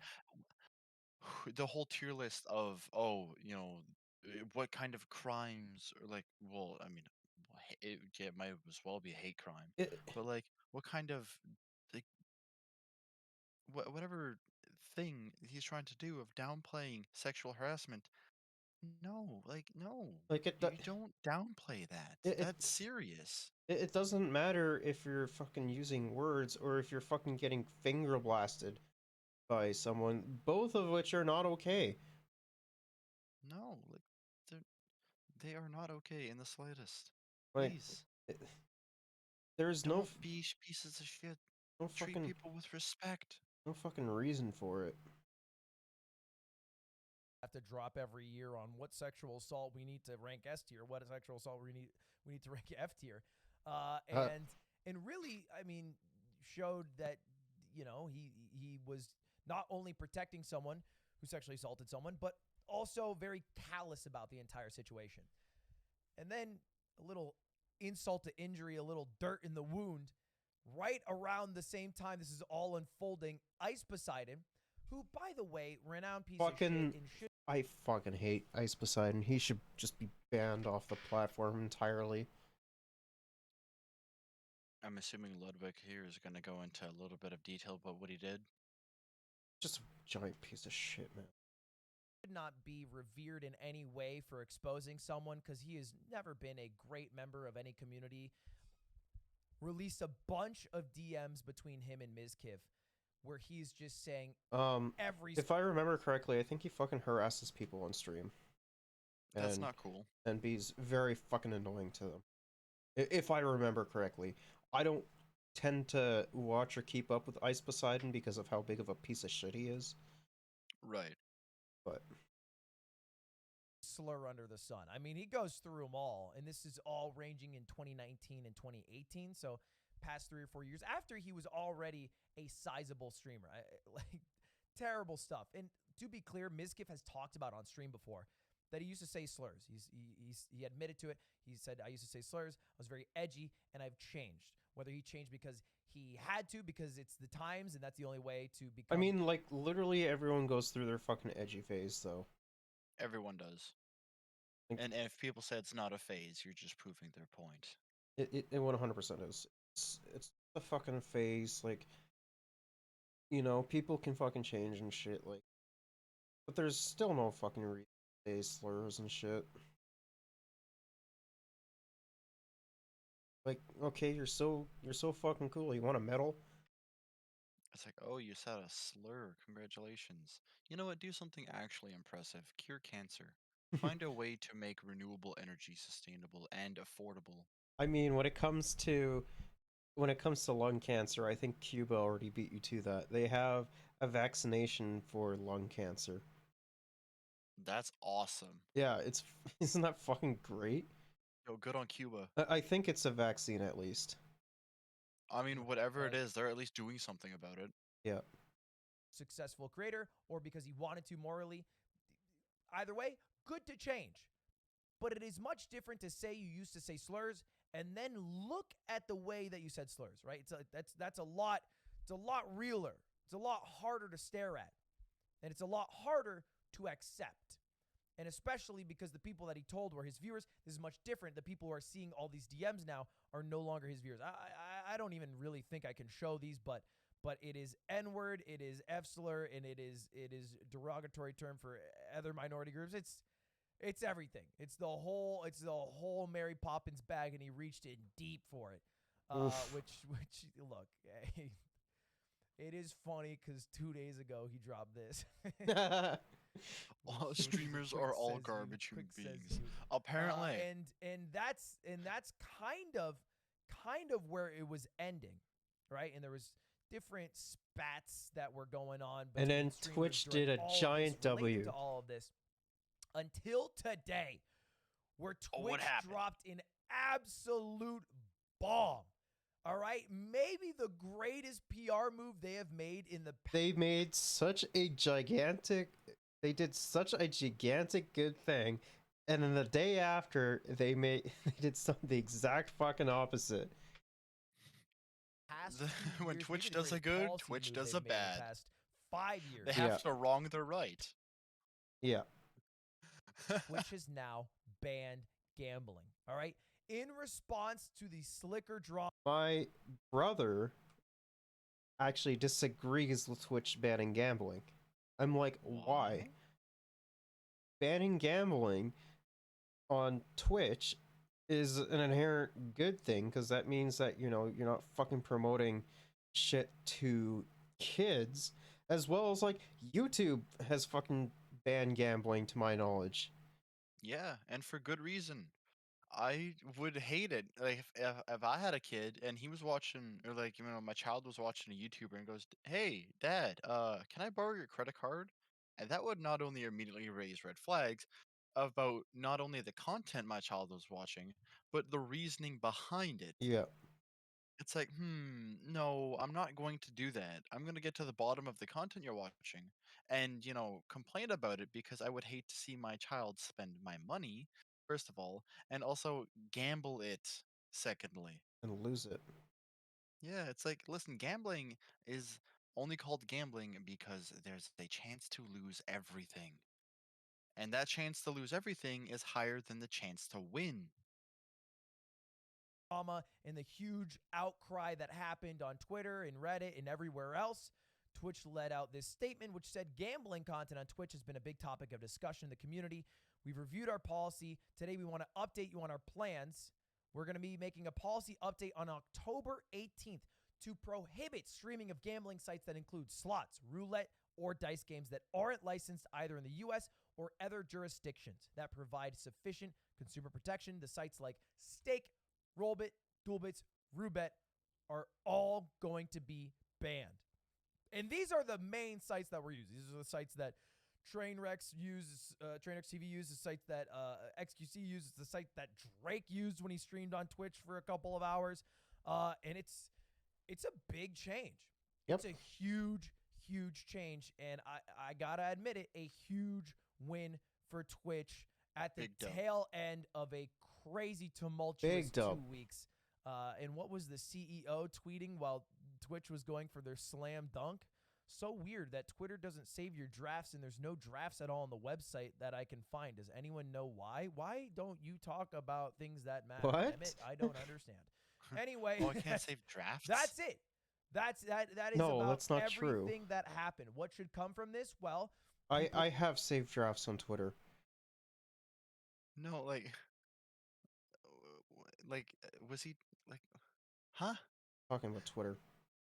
Right, like I've saved drafts before. Fucking like what was he going on about? Boomer alert. Boomer alert. That's a people self-report. should stop gambling, which means we should have that become a much smaller category on Twitch. In the past, it's been a top 5 category, top 10 category occasionally. It should quickly drop. That's a great thing. Yep. We should Completely agree. Crazy Slick leave the streaming community. He should do that. You can do anything. It's all right. If you move to Wyoming and work at a Best Buy, you can be a totally new person. All right, go join the JET program and become a better person. But don't be in the streaming sphere because you made people feel unsafe, and the people who felt unsafe should feel safe. Like Adriana should feel safe now. Right, that's what should happen. And Mizkif has a lot to own up for. Now here's the thing: Miz is Miz, in the sense that he will never be canceled unless he's deplatformed, because you are never truly canceled as long as you keep creating content. And why would he ever stop? 100% agree with this take. Yep. Cancel culture doesn't really exist. Cancel culture is not a thing. Canceling is not a fucking thing. The only way to like officially cancel someone is by deplatforming them. Yeah, take away their platform, take away their voice. Because the moment you take away their way of contacting you or communicating their ideas and opinions to other people, that's the moment they're silenced, and that's when they fade into obscurity. It also goes like any publicity is good publicity on top of that. Yeah. So right, they're just hopping on that effect and then trying to ride it out for as long as they can. Content, because Miz truly lives for streaming. So I don't expect for him to disappear. I assume he will just let it die down a bit, come back in 2 weeks, and there will still be a group of people who follow him. And he has to deal with this, which will last for the rest of his life. A lot of people, maybe even more people that follow him and more people that watch him, will always think of him as someone who either protected a sexual assaulter or is someone who is racist or homophobic. Was, or maybe, they'll think of him as is. And that's the reality that he'll have to live with, which I think is deserved for what he did. He even dropped a statement himself, which I'll take a look at here. It said, "We found Crazy Slick. He's not harmed," which is what I talked about earlier. In terms of living situation, Crazy Slick has to leave, which is good. A little after Slick's misconduct came to light, I made some inexcusable statements, which is the one we showed today. To Adriana, I'm sorry for those statements, which is a due apology, but should go to Adriana directly. Additionally, a series of private messages, the ones from Ice Poseidon, have been shown. I was dumb, edgy guy who said a lot of stupid things to my friends to come off as cool, funny. I can't change what I've said, but I can change who I am now. I'm sorry to everyone how it's affected. I want to apologize to OTK, and he apologized. So I think we'll see him lay low, come back in 2 weeks, and then try to stream as if nothing happened, because that's usually how it goes. Canceling doesn't exist unless you get deplatformed. And the only just be cautious around that guy. 100% is Slicker for scamming people out of $384,000. Twitch, that's the last thing you got to do, and then you're all set. Anyway, that's all. Probably the longest mogul mail yet. Did it in one take. Feeling great about it. By the way, in good news, what happened on YouTube's side while Twitch was imploding, they have now monetized YouTube Shorts. Hell yeah. Shut the fuck up, Lud. I mean, listen, YouTube Shorts, while I find them absolutely annoying, the fact that they can monetize them now is great. Well, no, the reason why I'm saying Lud should shut up is because he's on YouTube. He streams on YouTube now. Well, I mean, yeah, if Twitch is going to be Twitch, then no, this makes sense. He started a long time ago. YouTube offered him more money, so he switched over to YouTube. I mean, wouldn't you? I don't know, maybe. Depends on the community I have. Fair enough. I'm not in it for money. which is pretty That's cool. a great take. They also made it easier to join the partnership program, and they created a creator music library where you can license music on your videos, which is something that's always existed through third-party websites, think like Audio Jungle. But now you can do it directly through YouTube, which I think makes it more accessible to people who might not have known that's awesome. That entire ecosystem existed. Yeah, and he made a follow-up with the giant fucking shit that Twitch took after. How's it going, boys? From Welcome one back to dub Mogul Mail. You to might notice I'm in a hotel right NL. vacation, a little conference that I have to go to, and I brought a vlog camera, just to vlog. Bro, you can't even fucking vlog properly. Why is it monochrome? Fucking love Lud. It's not black and white, it's just monochromatic. Fucking love Lud. Absolute shitstorm from Twitch headquarters. Now, yesterday they had the greatest PR win in their entire history when they banned gambling. They had like 250,000 likes on Giant Twitter. W. They were trending. Giant W. Everybody was loving them. And then today, the day after their greatest PR win, they decided to take an absolute shit in front of everybody with a message from their president, Dan Clancy. Why not a message from Emmett Shear? Because I am also a believer of Moist Critical's theory that he doesn't know he's working at Twitch. It's a huge conspiracy. He's an AI robot that they've hired to just That's nod the his head first at time board I've heard meetings, that. But he doesn't actually work there. He's not a real human. Anyway, this is the message, and it's part of the Washington Post leak that came out like a few months ago, now confirmed true. They're cutting all creators. Hey, everyone's leaving It's Twitch? not technically all creators pays. The way it works right now on Twitch is that if you get a subscription and you're a normal affiliate, you just start streaming. Okay, so I'll just quickly run through that this real quick.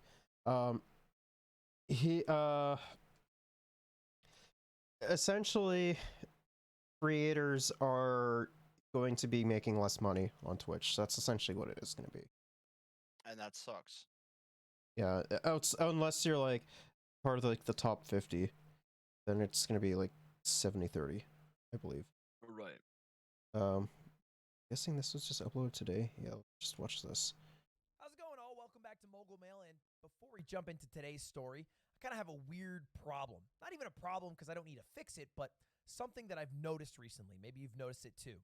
This channel, for whatever reason, is performing better than my main channel, even though I don't edit the videos. I wonder why. And I think the reason why is because so many of you guys are interested in what's going on, but don't have the time to keep up with what feels like petty high school drama that happens on a day-to-day basis with Twitch streamers. And so you come to me. So anyway, thanks. That's the for perfect that, way I to think. describe and Twitch drama. Let's jump it's into just high today's school story. drama. A little insider baseball. We're going to talk about how Twitch is falling apart at the seams and what you can do if you're thinking about switching over to YouTube, maybe as a viewer or a streamer. It's no question to anybody what's been happening at Twitch. Just go to the trending page and you'll see, Slick, Pokey, for whatever reason, maybe because she has a soft-spoken voice, Mitch Jones, who is kind of a psycho, and many, many, many more people who seem to be in hot water every single day. Not to mention Twitch themselves, who are in hot water. They've announced pay cuts for top streamers, going from 70% down to 50%, which we've talked about before. They also maybe it announced that they're was removing for the top host feature, streamers. which, Wait, what? Which seems weird. Why? I think I get the idea that you prefer to do raids where you send all the chatters from one stream to another, as opposed to hosting, which is just kind of putting a picture in picture and you still chat in the original viewer's page. But it doesn't make sense. Why would you remove features? I don't understand that. And we made a little silly tweet from Truffle saying, for folks switching to YouTube, we got you covered, right? Because if you're gonna stream on YouTube, definitely get Truffle. And we had hits from Iron Mouse in Point Crow. So it seems like this is a serious thing that for the first time, both Twitch Iron streamers are Mouse actually considering and Point going Crow. to YouTube. And it makes sense. I mean, YouTube has a 70-30 cut. They have a robust VOD system that destroys Twitch, who deletes your VODs after 60 days. And they also... as of September 1st, it's now, for smaller streamers that are not partners or Twitch Prime members, it's now a week. A week? Mm-hmm. So you don't even get 2 months to have your VODs up. It's just a week. If you're not a Twitch Prime user or a an affiliate or a partner. Wow. What a great way to get new streamers to your platform, you know? Just make sure that their content is only viewable for 1 week after they've streamed it. Yeah, but having Iron Mouse and Point Crow leave Twitch, presumably, is fucking huge. Are probably going to be around in 50 years, and it's harder to say the Oh same yeah, another thing I about- wanted to touch on is that if you do switch over to YouTube, you have a very higher chance of getting fucking copyright strike. And based off of the content that I do, you know, every so often being fucking chatting streams talking about news and shit, there's a very higher chance that I could copyright strike from that. So right. About Twitch, much harder in fact. Now, before we jump in with all the fear mongering, all the Twitch is imploding, exploding, whatever title that I put this as, Twitch is the top dog. They have the market share. They will still have the market share in 1, 2, 3, probably 5 years from now. Why? Because they're still miles ahead of YouTube in the products that they offer and the features that they offer. And they have their trump card, Twitch Prime. All right? Until YouTube maybe does like a YouTube Premium, gives you a free subscription type deal, Twitch Prime is a phenomenal feature that they literally just give free money to all the creators. It's like a voucher, a rebate.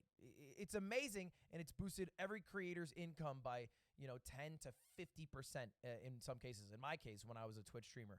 But let's talk for one moment about something that YouTube's doing that I think is going to change the game, and that's their monetization of YouTube Shorts. That sounded like a fucking ad. Holy shit, I've been brainwashed. Kind of have, because I just came back. He has from been the YouTube brainwashed. Creator Summit. That's the picture I put my name as PewDiePie, but my partner manager yelled at me. And in that summit, it had 100 of the biggest YouTubers in the world, people like Mark Rober, Try Guys, Rhett and Link, and somehow my dumbass ended up in that building. And they pushed one thing the entire conference, which was YouTube Shorts, which initially sounds like, okay, man, yeah, you're just trying to get TikTok's market share, which, true.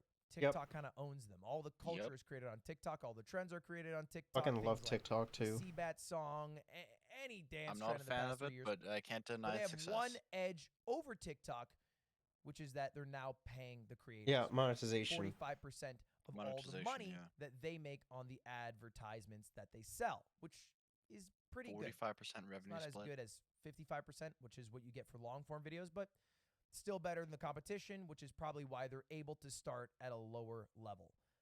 And what I've noticed with Shorts is that it's a phenomenal tool at boosting viewership. Let's take a look at this short right here. Yeah, he's not wrong. 25.2 million views. It's from Jesser. How many balloons does it take to make a basketball fly? Clearly not one. Let's try 5. It did nothing. Sad. Let's add 10 more balloons. 15 balloons. By the way, I'm well aware that sometimes Shorts can be like a little pandering to a younger audience, but it does work. Mm-hmm. We're gonna need so many more balloons for this. Oh, so satisfying. We're gonna double it, try to get to 30 balloons. 29 balloons. One flew away. No! Maybe that's where all the shiny red balloons go. for Will it Terraria. fly? 15. All the lost balloons. They get put into sky chests. We need way more balloons. This will get to 100. 100 balloons, flight test. We're adding 27 more. It's taking forever.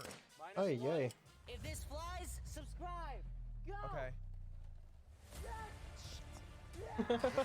Bitch. Anyway, that short, very simple concept, attaching balloons to a basketball until it floats, got 25.2 million views, which has absolutely exploded Jesser's subscriptions. All right? Look at the few days. September 4th is when it was posted. After it was posted, he gained 60,000, 70,000, 80,000, and then 70,000 subscribers in a single day. I asked him at the event. He said he gained 500,000 subscribers that can be directly linked to that short, which is insane numbers. Subscription numbers are inflating because of this. Seeing Now, the monetization of it doesn't YouTube Shorts actually makes me a increase little the bit viewership excited on longer because form videos. there Now, should if you be look at these, a it whole lot seems to more be doing creativity and like relatively similar more to like of a channel the, of my size, like of 3.5 early million smosh, subscribers. like 700,000, resurgence. 1.2 mil, 700,000. It's about what I get on my main channel, but I don't have nearly as many subscribers. And when YouTube was asked about this, they said long term, it should increase long form video growth. I don't know if I buy that necessarily, But what I do think will happen is there's going to be an arms race for subscribers. People with 100,000 subscribers are going to reach 1 million instantly with shorts. People with 5 million are going to jump to 10 million with shorts. And it's going to be weird if you are a channel that doesn't have a lot of subscribers. There's value in having subscribers because it's a resume that people can see and it makes them more likely to click a video. For example, if you're looking at an educational channel and they have 10 million subscribers versus 700,000, maybe you're more likely to click on the 10 million subscriber one because they have cemented themselves as a true resource, someone that you can rely and trust that they will be educational and deliver information well. You know what I mean? So that's where I think the value comes from. That's where maybe long term you can actually get viewership from it. Does that mean you should delete clips channels if you're a streamer? I don't think so. I think these things are still fine, right? Because like this is me just throwing shit at the wall. Some get 2 million, some get 90K. All right, it doesn't make sense to have a bunch of shorts on a main channel cluttered with a bunch of videos that sometimes get less than 20,000 views. Yeah, doesn't make any One thing sense at that all. I think YouTube should actually do you have is to shoot instead for of shorts that are encouraging original content that are more creators to make a clips channel, they should have a separate tab on the main channel or like on just the channel page in general for Yeah, clips specifically. I think so too, but I don't think that they'll actually fucking do it. Oh, of course they won't. They're YouTube. more Makes likely too much to do sense. well than just cut downs from streams. And I think that's going to be one of the futures of YouTube, but also of live streams. Because there's one trend that I've seen go around a lot, and it's posting a short that links directly to your live stream. It seems to be a broken strat on TikTok. Creators do it to get tens of thousands of viewers, and it also seems to be working on YouTube. It's not really possible to do on Twitch because they don't really deliver short-form content. You kind of have to go to Reddit to get all that good stuff, but seems to be working, at least for now, on the other platforms, and seems to be the strat of the future. I think if people are interested, let me know. I'll make a full in-depth guide on how to stream on YouTube because it's a lot different than streaming on Twitch. Like, for example, the way that you stream on Twitch to get success is you just stream for a really long time at the top of a category. Like Hassan. If I go to just chatting right now, it's sorting high to low, and you can see that Hassan has 71,000 viewers. People who go to just chatting are more likely to click him. So the longer he is live, the more viewers he will receive. He'll have a lot of dead viewers, people who are either at work, have him on the second monitor, fell asleep, whatever it is. So it'll only go up and up and up. Bro, he's saying fucking Hassan's boring. No, that's not what he's saying at all. Listen, no. Listen, in his defense, in Ludwig's defense, I would put on streams just to fall asleep because I find their voices soothing. Hassan may or may not be one of them. I don't go on Twitch very often, so he's not one of them. I don't put on streams for bed. In fact, I like to sleep in silence. Bro, how the fuck are you getting any sleep with Hassan shouting at dumbass chatters? Hassan is freaking amazing. And listen, you would be surprised. I've fallen asleep to metal before. Or, the constant screaming of my good, Xenoblade teacher, Chugga Conroy. Listen, I fell asleep through his Xenoblade 2 Let's Play, so I mean, yeah. Reason why people like Trainwreck and XQC stream 20-hour benders. So because the next day after everyone goes to bed, wakes up, they have like a 10K buff of viewership. Doesn't work like that on YouTube because there are no categories that people go to click on, and it just happens to be a stream that maybe pops up in your recommended. You need a level of urgency for people to be watching. You need to focus on audience retention for it to be recommended, which is a lot different. It's like, putting an hour countdown, and if I beat this game in an hour, if I don't beat this game in an hour, then I'll drink the hottest hot sauce in the world type deal. And then at the end of the hour, it'll be recommended to tons of people, and you have a bunch of viewers. Being live for 24 hours, honestly, kind of bad. All right, and hey, Ray, amazing creator, proving that a bit right now. I mean, she's 7 hours into her 48 hour stream. Jesus Christ. Oh, Jesus, Valkyrie. She's impressive. Yeah, 48-hour stream. Why? But it doesn't build viewership, and Ray's obviously a huge creator, has the ability to pull 20, 30, 40,000 viewers, but it just doesn't work like that on YouTube, unfortunately. But yeah, I'll go more in depth. Don't mean to be too insider baseball on here. Not sure if people are interested in that. I just know a lot of people who are on Twitch are thinking about YouTube, so I figured I'd talk about it. And if you're a viewer, then the only thing you can do to improve your YouTube live stream viewing experience is to get Truffle.tv, Truffle.vip, one of those websites.